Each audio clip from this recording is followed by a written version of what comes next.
Welcome to another MHP vodcast. I'm Reg Hoare, a Managing Director at MHP, and I'm here today with Stephen Fine, the Chief Executive of Peel Hunt. We're reprising an interview that we did about 18 months ago to talk about how things have changed over that period and what we might expect to see in the future. It's been a pretty momentous year for Peel Hunt, lots of exciting developments and changes, and you just want to update listeners as to what's been going on in the business and across the city generally. Sure.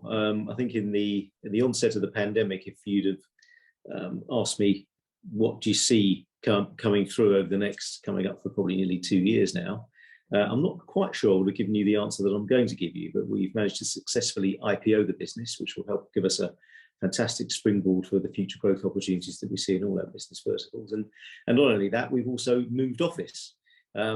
Which during a pandemic and everything else that entailed has also been very successful. And in terms of the way the city has responded to the extraordinary situation of the last sort of 18 months, do you think actually it strengthened its position, particularly globally? I think one of the topics we talked about last time was how in the onset and the height of the pandemic hysteria, that public markets absolutely showed their true colours. They were quick, they were transparent, they were easy, and it absolutely brought to the fore the fact that there were long-term supportive shareholders that could be called upon when companies were in need.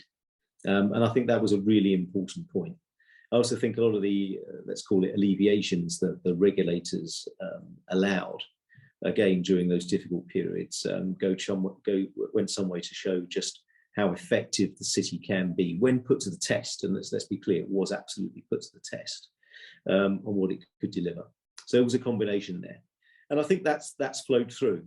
You may recall the viewers here, we talked a lot about de-equitization in the run up to the end of 2020, where a lot of public companies were being taken out of public hands by private equity. And I think there's been quite a significant redress of that balance. So whilst that's still happening, the return of the IPO has been quite welcome to a lot of institutional shareholders who have found, key shareholders they liked disappear, and the replenishment has been quite important. So I think a corollary of the public market showing their true colours and then the return of the IPOs just puts the city in very good stead. Talking about IPOs, we had a busy year in 2021. We had a busy year for M&A. Do you think those are trends that we'll continue to see, i.e. we'll see a maintenance of that level of activity through 2022? I absolutely do. I think the key point is there's more balance. You don't want all the M&A, you don't want all the IPOs. I also think that the buy side are becoming far more choosy. They're not willing to accept anything. Throw it in the water, if it floats, we'll buy it, sort of thing. They're very choosy about what they want to invest in. Good business plans, good models, skin in the game from management, great outlook, could be disruptive, could just be accretive. They'll demarcate very carefully and choose.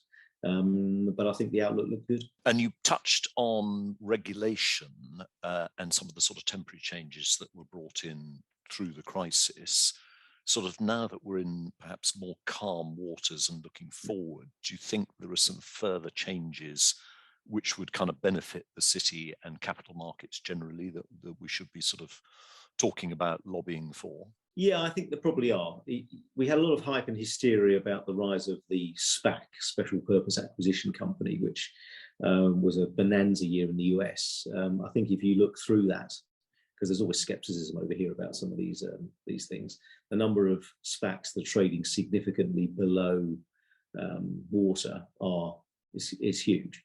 So I'm not sure that there is room for significant innovation in how you want to change the nature of capital markets. But the one thing that I would say is, without question, coming down the pipe is the retail element, and the ability for regulators to see that retail are the fastest growing or the largest pool of active money out there, and that their desire to participate in capital markets transactions is going to continue unabated. And that's something that we are also right at the forefront of the debate of, but probably more importantly, right at the forefront of the technological change required to actually allow retail to participate in capital markets transactions. And this is not a D2C solution, this is a B2B using intermediaries that can demarcate very clearly their own shareholders and allow them to participate, particularly in secondary transactions, not just IPOs. That's something I'm very excited about. And the retail investor side of things, I mean, does it need also perhaps to have change to rules such as were brought in with MiFID II to make it easier? It's the fact that actually you're a shareholder of a company that wants to raise money and you don't get the call. It's the fact there's an IPO coming and you're a retail investor and you like the brand or you're familiar with the company's products, you would like to participate, but you can't.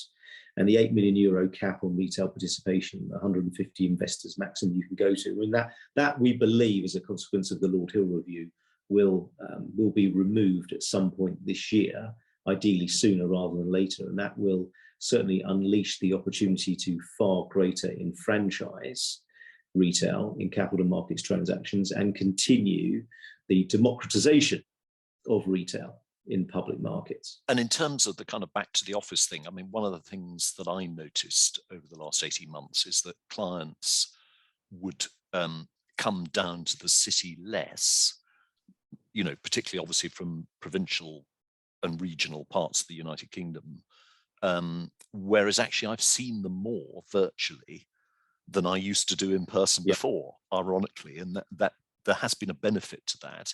Do you think we'll see the return to kind of the in-person analyst meeting, CMDs and corporates coming back down to London more, or do you think we're going to see more of that sort of hybrid arrangement? There's a very big psychological human nature element to this. I think people are probably fed up being indoors and fed up being at home, and they like that human interaction. They like to see people in 3D, not 2D.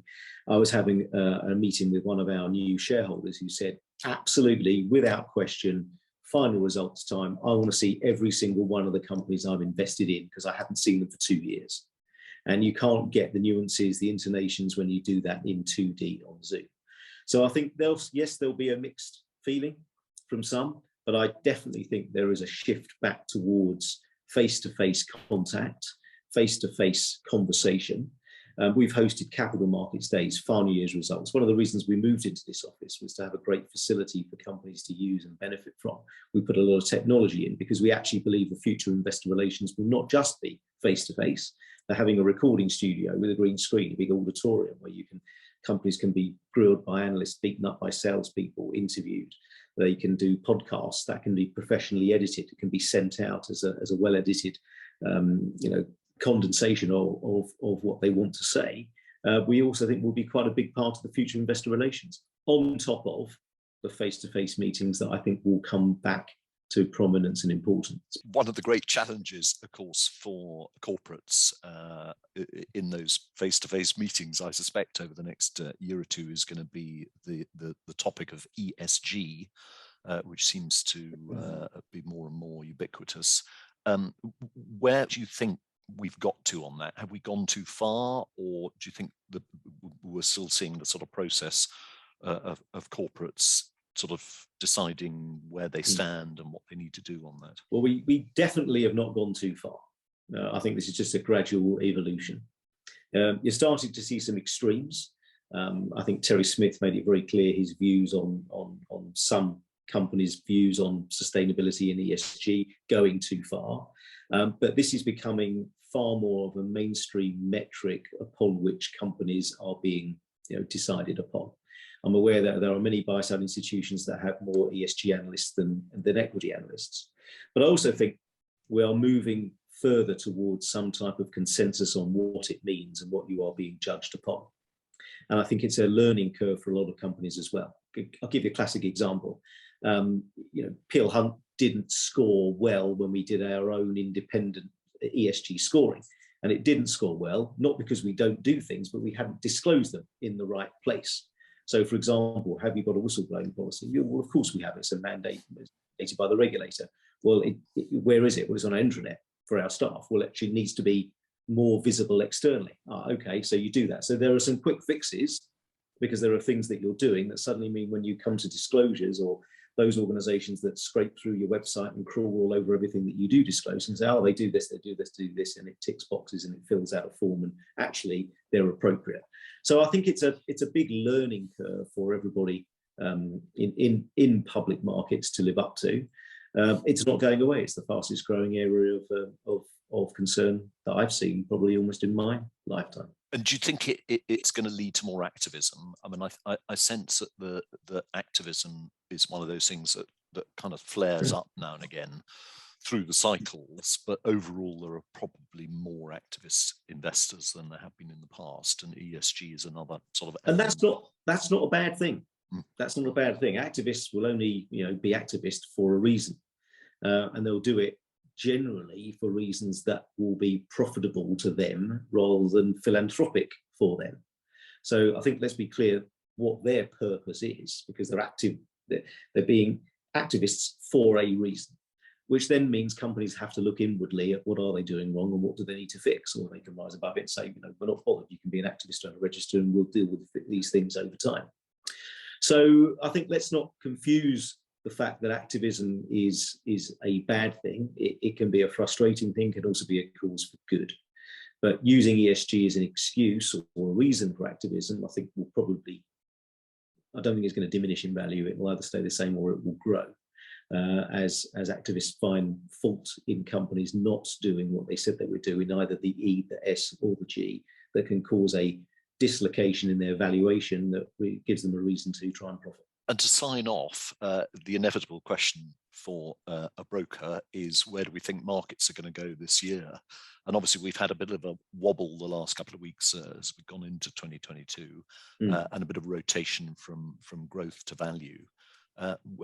Where's the sort of your view, the house view, in terms of what we might expect in 2022? I don't give any guidance on where I see markets trading in the future, because I would probably be wrong. I think there has been a period of choppiness and volatility has probably doubled from the lows. There are all geopolitical red lights flashing on the horizon. There's inflation red lights flashing on the horizon, interest rate red lights flashing on the horizon. So there's plenty of things that will keep the city occupied. But don't ever underestimate the ability of financial services firms to reinvent themselves at all points in the cycle. Let me thank you very much again, Stephen, for joining me today. And let's look forward perhaps to a hat trick of interviews in 2023. And we'll do the next one in 3D, Reg. Yeah, absolutely. And we should do it in your new facilities, I think. Thanks for your time.